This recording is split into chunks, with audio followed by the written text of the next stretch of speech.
Hi everyone, Jai Hind and welcome to the platform of Study IQ IS in English. My name is Bhavar Singh Suremix, NDA 115th course and qualified civil services in 2012.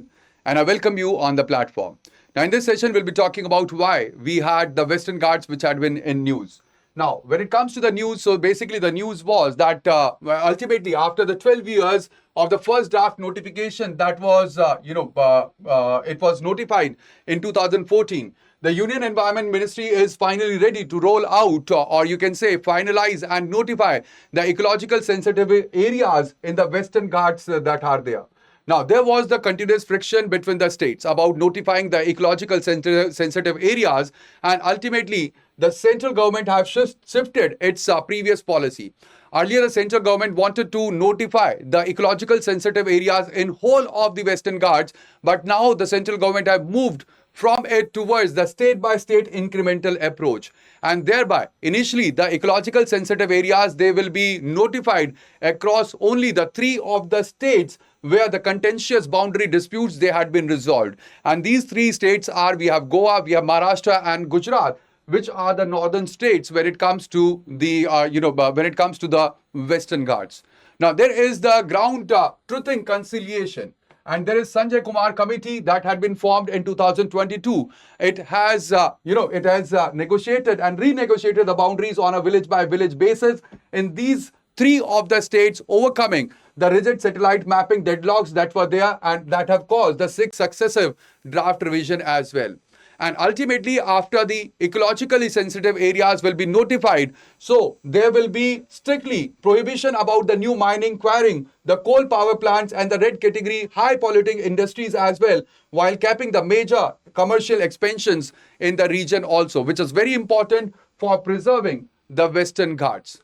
Now, when it comes to ecological sensitive areas, let me tell you that they are established and notified under Section 3 to 5th of the Environment Protection Act and Rule 5 of the Environmental Protection Rules 1986, which actually empowers the central government to restrict the industrial operations near the fragile ecosystems or the notified national parks and the forest areas as well.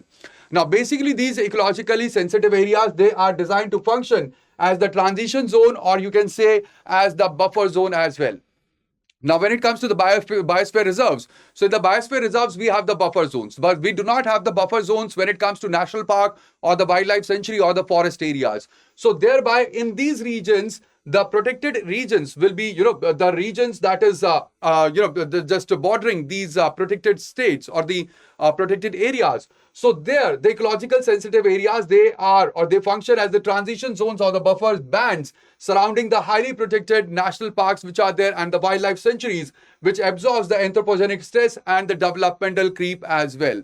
And there is a vulnerability concept that is used, where the boundaries, they are mathematically guided by ecological vulnerability index, basically which measures the susceptibility of natural ecosystems to damage from the hazards, climate change, and even the human activities which are there. So that is the process, or that is the concept that is used for designing the ecological sensitive areas which are there. Now, when it comes to the complete Western Ghats, you can see that they have very important ecological as well as geographical role, because they span for nearly 1600 kilometers across 6 states which are there. That is Gujarat, Maharashtra, Goa, Karnataka, and even Kerala and Tamil Nadu. Now, when it comes to this complete Western Ghats, they actually are the first thing when it comes to the southwest monsoon. So they intercept the southwest monsoon, and that is why we see when it comes to the western slope of the Western Ghat, they receive the maximum rainfall that is more than 200 centimeters. Although the maximum rainfall in India that happens in the northeast region, but when it comes to the region that have surplus rainfall, so it is the Western Ghats, which is one of them. And ultimately, during the rain-fed agriculture grid, you can see that they receive heavy rainfall. Now, also, it acts as the hydrological basin for the major peninsular rivers, including that we have Krishna River, Godavari, Kaveri, Periyar, and Mandovi River that is important in Goa. And ultimately, they direct the sustenance of over 240 million people as well. Now, when it comes to the Western Ghats, they were recognized as the UNESCO World Heritage Site in 2012. And also they are among the world's 8 hottest biodiversity hotspot as well, because they host nearly about 325 globally threatened species with extremely high local endemism, and that is why the Western Ghats, they are very, very important. You can see the Western Ghats, they span right from Gujarat, and from Gujarat to, the tip, that is to Kanyakumari, they span the western coast of India. Ultimately, we have northern Western Ghats, we have the central Western Ghats, and the southwestern Western Ghats as well, or the southern Western Ghats, which are located. Then we have the Nilgiris as well, which are the node where we have the Eastern Ghats and the Western Ghats. They meet or they merge ultimately. Now, there was a stalemate of total 13 years. It was in 2011 that Gadgil panel was formed, and Gadgil panel proposed declaring 100% of the Western Ghats as an ecological sensitive area with active municipal control. All right, the control was given, or through this Gadgil formula, it was the municipal or the local bodies that would have the control over the ecological sensitive area, and it was rejected by the states as highly anti-growth. Thereby, later on in 2013, there was Kasturirangan panel that was created. And over here, the complete area that was 100%, it was scaled down to 37%, or nearly about 59,940 kilometers square, dividing the land into two different things, that is natural and the cultural landscapes. The states, they still resisted. But then it was in the, there were successive drafts that were formed. There were 6 iterations of the draft that were released by Ministry of Environment, Forest and Climate Change. There were continuous political pushback by the states over the fear of the agrarian displacement and the ban on the mining that will be there in these states. Then in 2022, there was Sanjay Kumar panel that was created. Now, the Sanjay Kumar panel is created so that the report or the mandate of the Kasturirangan committee, it could be transitioned into the ground reality, and there could be the ecological sensitive areas that could be notified in the Western Ghats, and ultimately there are the state by state resolution mechanism and the negotiations which had been held by the panel. And right now we can see that Gujarat, Maharashtra and even Goa, they have led with the consent as well. Now, when it comes to these different, committee recommendations, the first one was Madhav Gadgil. Now, over here, it was the Western Ghats Ecology Expert Panel under the Madhav Gadgil that took the uncompromising and ecocentric approach while seeing the ecological sensitive area. And it argued that the natural boundaries which are there, they do not conform with the administrative state demarcation, and thereby the committee, it has treated the complete or the entire hill range as a unified ecosystem, and advocated that there should be strict bottom-up governance model where the powers should be given to the urban and the local bodies which are there, urban or the rural, promoting that there should be local Gram Sabha consent for any kind of land use change in the region. So over here, there was 3-tier ecological sensitive zone classification, which have classified or categorized 142 taluks into right from first zone to second and the third zone, and propose that there should be an immediate ban on any mining, dams and thermal power in the ecological sensitive zone of 1. Later on, it was rejected by the states because it was seen as anti-developmental by all the 6 states and lacked any realistic mitigation framework for the revenue loss or even for the local agrarian energy needs as well. Thereby, in 2033, there was Kasturirangan panel that was created. Now, this was a high-level working group, and it introduced a conceptual framework or separation of the complete natural landscape and also the cultural landscape. Now, it said or realized that the 60% of the Western Ghats, it is basically inhabited, or there is habitation which contains farms, it contains plantation and infrastructure, and ultimately restricting any development here, it would also trigger the mass displacement and public backlash. So thereby it recommended declaring only 37% of the Western Ghats as the as the ecological sensitive area, or nearly about 59,940 kilometers square. Now, there were the pro-farmer accommodation where the inhabited regions, orchards, and even the cash crop plantation like rubber and the coffee and tea, they were explicitly exempted from the strict ecological sensitive area prohibitions. And environmentalists, they criticized the report of Kasturirangan panel, and they said that designating only the 37% of the area would split the fragile ecosystem into the disconnected patches which are there.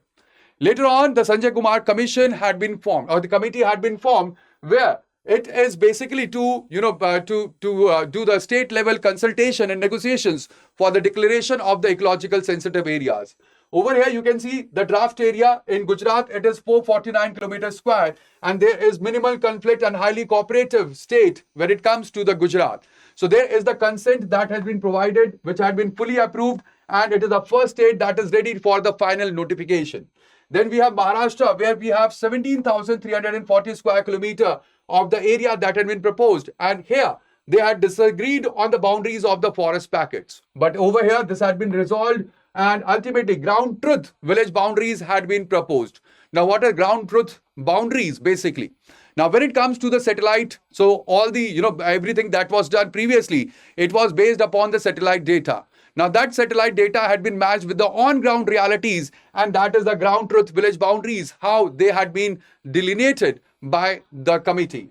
Then we have Goa, which has also have consented and agreed for 1,461 kilometers square of the area to be notified as ecological sensitive area, and there were disputes over the mining villages which are there, but the negotiated boundaries are there to protect the key mineral regions while preserving the ecological sensitive areas as well. Now, over here, we have the Kerala, which have not consented because of the heavy agriculture or agrarian backlash. And there is total area of nearly about 10,000 square kilometer that has to be notified, or it has been proposed under the draft. And they are seeking the exclusion of 31 administrative villages in Idukki and Wayanad. And Karnataka has the largest area proposed, that is 20,668, and they have also not yet consented, and there are deep concern over the agriculture, livelihood and the real estate in the state. And we have Tamil Nadu as well that has also not consented so far. Now, over here, it is very important to compare all these committees which are there.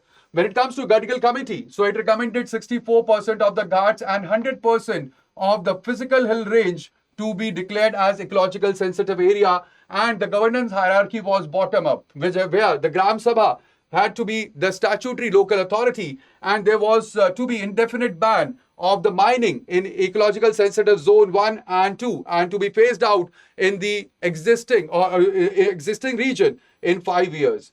Now, this was rejected as being impractical. Now, there was Kasturirangan panel that was formed in 2013, where we have it declared 37% of the Ghats as the ecological sensitive. That is nearly about 59,940 square kilometer. Here the approach was, or the governance hierarchy is top down, where satellite imagery and remote sensing mapping was done, and there had to be complete ban in ecological sensitive area, and to phase out the existing in the 5 years, it was adopted as the foundational framework for the Sanjay Kumar expert panel that had been formed.